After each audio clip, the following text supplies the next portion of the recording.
Today we're going to be talking about sustainability. The biggest question is why you and I are talking about this topic. So one of the things I just wanted to clarify is that what we do as a firm and as a partnership is that we actually look at leadership from two different lenses. One is based on the market view in terms of the industry, the sector that we're working with. And you work almost exclusively in the healthcare space. I'm an organizational psychologist, and so I look at the leadership competencies from a psychology perspective. And our firm has a partnership with the UN that specifically has sought to unearth the competencies for sustainable leadership. We do this because we as a firm believe very deeply that our purpose out in the marketplace and as a business is to improve the way the world is led across the board. For those specific reasons you mentioned, we have decided to invite the CEO of Lundbeck, Deborah Dunsire, for this talk today. And the reason behind it is that Lundbeck is a very purpose-led company, and it makes a lot of difference for people with mental health issues. And as you will see during our interview, they link up business processes very closely with UN sustainability goals. And on top of that, as you will hear as well, Deborah's personal values and her career path is one of making a real difference for people on a global scale and very much from a sustainability context. We're looking forward to hearing what she has to say. So without further ado, here's Deborah. Why don't we just kick off with the first theme, actually, and that's around social responsibility and sustainability at Lundbeck. And Deborah, how would you kind of summarize Lundbeck's position on this? I think for Lundbeck, it's central to how we think about the company and how we run the company. You know, we're a company clearly focused on making medicines. So that's, if you like, our primary mission. And we have our purpose very clearly defined, that we're tirelessly dedicated to restoring brain health so every person can be their best. So that's the North Star. But then it's a question of how we do our business, and the sustainability agenda and mindset is built into that. We've really grounded ourselves in working with how we can participate as a member of our global community to the Sustainable Development Goals. So we anchor our sustainability work in the sustainability goals that we believe we can contribute to. So for instance, when I talk about our purpose and our mission, that anchors into goal number 3, which is good health and well-being. Making our medicines and serving the over 7 million people every day with our medicines in 100 countries, addressing brain health, both neurology but also psychiatry, and making sure that our medicines are available by going to as many countries as we can, making sure that medicines are accessible. So how do we make medicines affordable in the countries in which we operate? Providing patient assistance programs, patient support programs. We're working on solutions for countries where we don't have a direct presence, thinking about how we make medicines accessible. And then there's a question of acceptability. How medicines will be accepted by people is part of what the United Nations talks about in their principles on health. How we think about acceptability in Lundbeck is really associated with the stigma of mental illness. Mental illness has really across the world been treated very differently than physical illness. There has not been as much recognition of mental diseases as diseases. You frequently hear, could somebody just snap out of a depression or just relax if they're anxious? Really diminishing and not acknowledging that these are serious diseases. So there's a stigma for people coming forward. If they come forward saying they have diabetes, nobody blames them. If they come forward saying that they're depressed or that they have an anxiety disorder or that they have schizophrenia, sometimes people are blamed. They're thought to be weak. And so there is a stigma to coming forward. There's a stigma to seeking help for mental illnesses. And there's also a lack of parity of care. And so we find that in many cultures and countries, there's much more support from payers and health systems for treating physical disorders, and there is much less access to care and treatment for mental disorders. So we focus a lot of our efforts around making sure that we act to reduce stigma. We work with patient organizations. We also work with policymakers. to change really the dynamics of how mental illness is recognized and treated. And then the fourth of the UN principles on health is quality and good quality. And of course, that we drive throughout our entire supply chain, not only within our own factories, but within all our suppliers. Those fit under goal 3, but they also fit in terms of the quality with some of the other goals, the sustainable development goals of good working practices and safe workplaces, where of course we assure that in our own workplaces, but we also drive that through our supply chain, making decisions not only based on the profit motive, but potentially choosing suppliers that may cost us more because they fulfill the goals of giving their workers adequate wages, safe working conditions. So we look at how Lundbeck interfaces with that sustainable development goal. We also think about access in a different way. How do people have access to medicines in a non-discriminatory way? So do women get access? Do disabled people get access? And we think about that for our own business too. So how we do our business, and that ties into our diversity and inclusion agenda.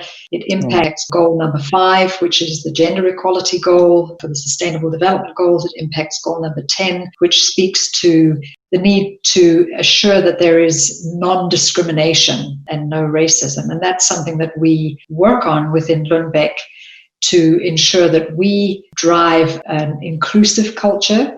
Because a couple of fundamental beliefs that I personally have. We do some of the most complex work in drug discovery and development.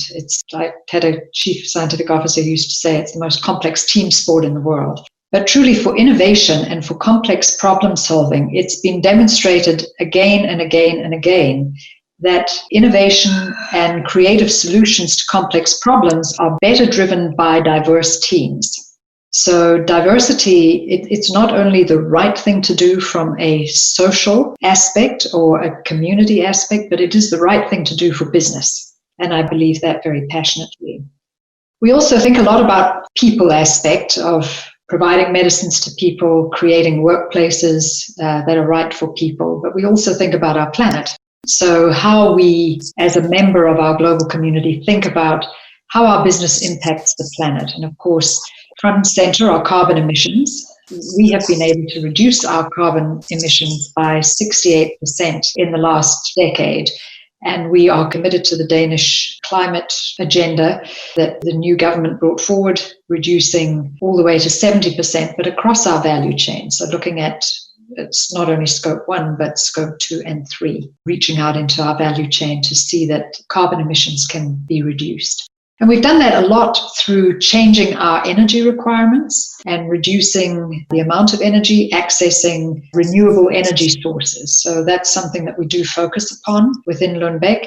The other way that we impact our planet is really through the production processes. Now, making organic chemicals, which is what all our medicines are, is a process that demands a lot of organic chemicals. We deal with over 1,000 tons of ethanol a week in our production facilities.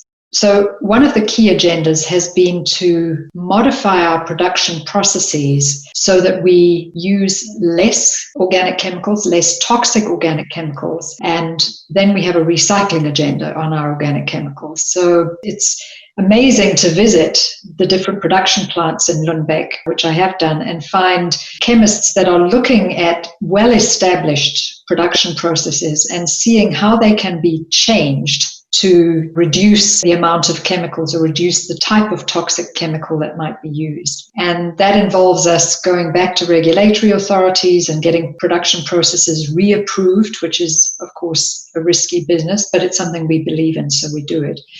We've also created processes that allow us to recycle over 4,400 tons of our most used chemicals so that they can be cleaned and reused. And that equates to roughly 145 road tankers full of chemicals that we do not have to buy each year.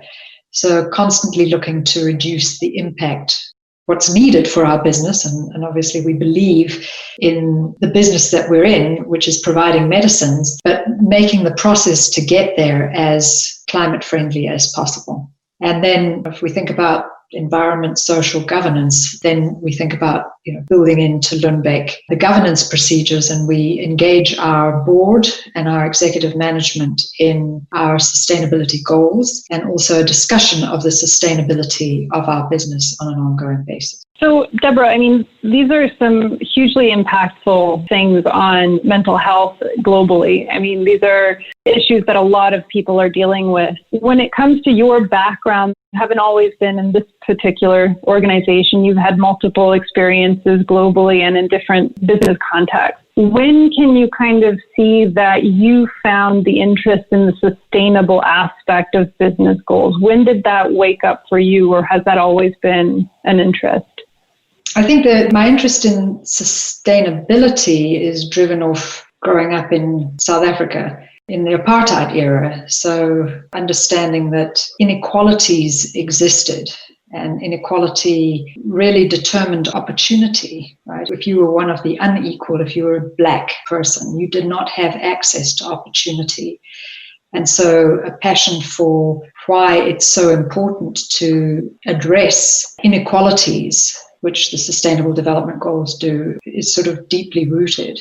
And I think even more particularly seeing that with women. I have a very, very strong passion around the need to drive gender parity around the world. Because when we elevate women, we elevate children. If you educate women, families get educated.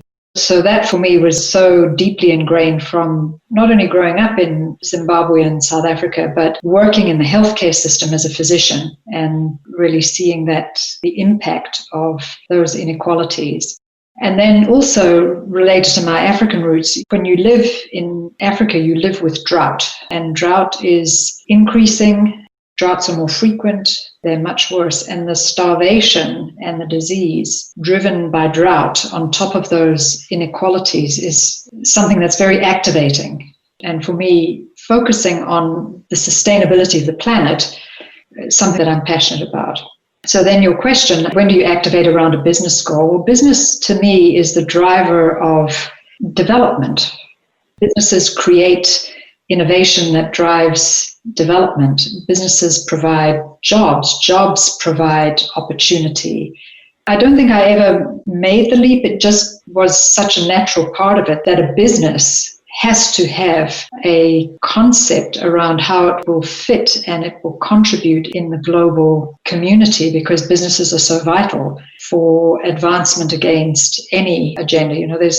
In our business, we get frustrated at times because people believe that medicines come from university research, and it's business that builds new medicines. University research provides enormous insights, but without the businesses, new medicines don't come. And if there's anything we know about COVID, it's that the laser is on the pharmaceutical industry. Give us vaccines, give us therapeutics, and give us it today. Businesses can respond, businesses can innovate. And so business is such a critical, they are a huge part of the fabric of the globe. So without business contributing to sustainability, there's no chance of us getting there. And when it comes to Lundbeck right now and where you're at on the journey of really integrating this to the whole business, what do you feel like has been your biggest personal success on that pathway? Maybe it's Danish culture, maybe it's Lundbeck, but it's very self-deprecating in a way. So a lot of great things are going on within Lundbeck, and we're marching our carbon emissions down and doing all of this recycling. And as I started to go out, I went to Longsos and visited our plant there, and then I went to Padua and visited our plant there. And every time I came back excited by what I was seeing. I was like, why aren't we talking about this more? And so if I were to point to a personal success, it was that I got it into the corporate presentation and we started to talk about it publicly. And I got feedback from an employee that she said, my husband was at your presentation and he told me that Lundbeck does all of these things and I didn't know. And so now we make it a point to tell our employees. And so I would say I don't own any of the hard success of, really making the carbon emissions go down, but I own the fact that we told people about it. Well, what if I were to give you a magic wand and you could affect your whole industry in terms of sustainability goals? What would be your primary wish in terms of what every organization within the life sciences industry would actually start prioritizing? I think I'd wish that the attitudes and the focus that sustainability goals have here, in particularly, I think, Scandinavia, Denmark, I know it better than other Scandinavian countries, but my sense is that it's high everywhere in Scandinavia, that level of focus would infect the rest of the world. In the US, it's just not spoken about at the same level. And I think the US is behind in terms of understanding that it is short-sighted to think of today's profits if you are not taking care of tomorrow's ability to generate business. So my magic wand would say, let's have that as a shared understanding. And what about up-and-coming leaders, people who aspire to be sustainability champions, who want to make a huge impact in industry and in business? What would you say to them to encourage them? So your time has come. This agenda is rising, so great. You are right on track. Speak, use your voice. Volunteer to participate. Seek out companies that talk about and act on sustainability goals. Because we all know, we talk a lot about how to attract millennial talent, for instance, and now we're moving on to the next generation after the millennials. But they are choosing companies based on factors that are, what is the work-life balance?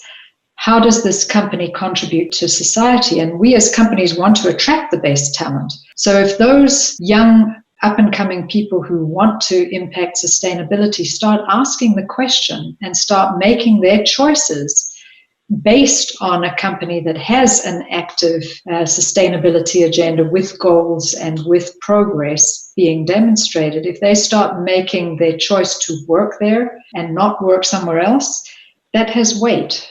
So I think use your voice, your time has come, pick your company and tell people why you picked it. If you look at your current executive leadership or the coming leaders with the perspective of a sustainable world where Lundbeck will play a key role, and you make a deep dive into leadership behavior and leadership traits, what, based on your experience and your convictions, what will you look for in order to identify whether these are, in fact, sustainable leaders? I think one of the things you can look at in their track record is some of the diversity of the teams that have worked for them. So a leader and unfortunately there's still a bunch of them, and there's still a bunch of them in Denmark as well, male leaders who have all male teams, right? All their senior people are male. That's one relatively easy metric to get at as to whether these are sustainable leaders. If I'm interviewing somebody, so I don't have I can't actually see their business ethics, but I suppose in referencing, asking questions like, when the year is bad from a goals point of view, what lengths will this person go to close the gap? I'd love the answer to that question from a person that I was taking the reference from to say, I know this person will never compromise their integrity. I know that they would rather fail to meet a goal than compromise their integrity. It's a little bit hard. If I think about people who are running production, if I was hiring from the outside, there are many more things you can look at and say, okay, what programs did you do? What did you implement in your business that you can get clarity on how they think about the sustainability of the planet? You can ask them about their diverse team. But for people coming in from other functions, finance leader, how do I know what his view on sustainability is? I guess asking about what the companies that person has been with have done in the area of sustainability and what is that person's view on the benefit to downside of investing that.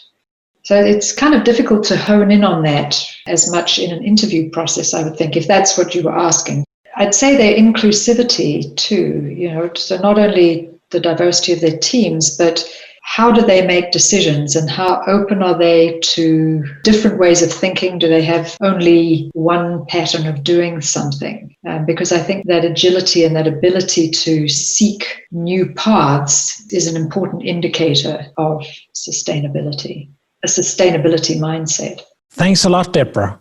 This has been truly inspiring. And on behalf of Diana Horn and me, we would really like to thank you for participating in this podcast.